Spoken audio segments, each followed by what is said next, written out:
Hello everyone. What can I say? Joan Constance Quarry gave me life in more ways than one. After I returned from a year-long trip to Israel, she came to the rescue as I'd arrived from a magic bus trip from Athens with 25 shekels in my pocket. I called Mum from Victoria. She went to Bath and bought a train ticket for me, the one I needed to get home. She was also there at the station when I arrived, so exhausted that I'd fallen asleep on the train between London and Bristol. A few months after this, I was earning pocket money doing roofing on laying roofing slates on high-rise buildings in Bristol. At this time, Mum suggested perhaps doing a course on learning how to teach English. She mentioned that in the Elphick family, there had been other teachers. She financed the course, which was beyond my means at the time, drove me down to Hastings, where I would spend a month of very rewarding hard work and study. It just so happened as well at that time that the course that I did was at a centre which was at the forefront of the latest teaching techniques at the time. I've been involved in education since that point in October 1985.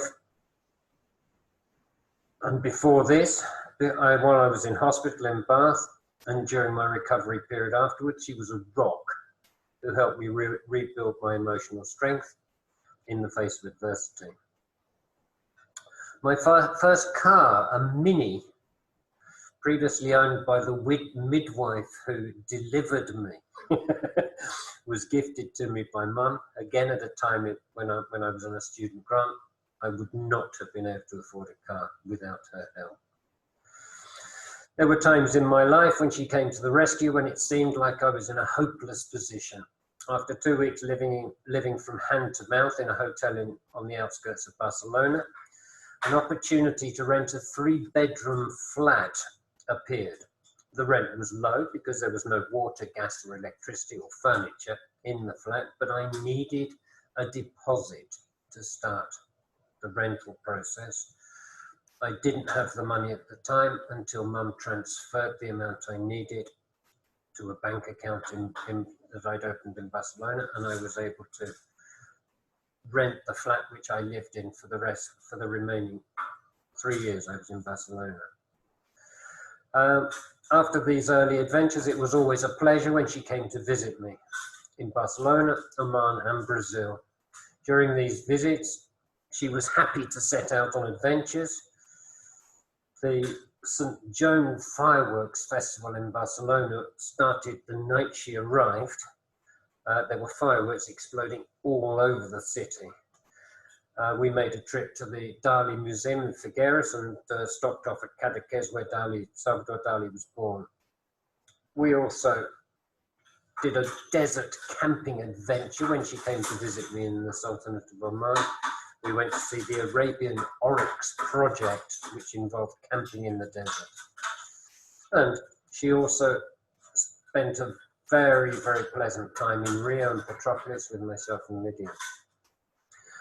It was equally a pleasure for so many years to stay with her during my holidays from university and working abroad. I'll never forget the feeling of slight anxiety when she moved out of her last house in Worthing.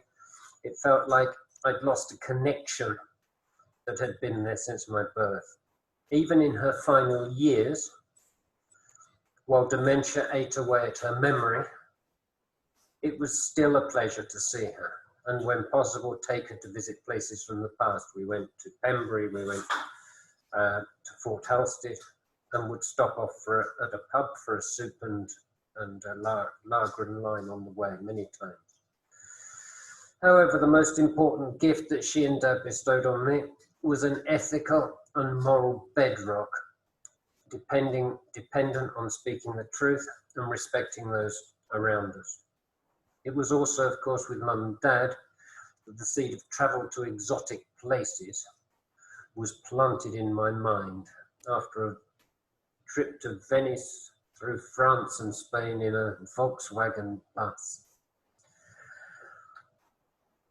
Thank you for helping to make me what I am, Joan. You will be sorely missed. Thank you.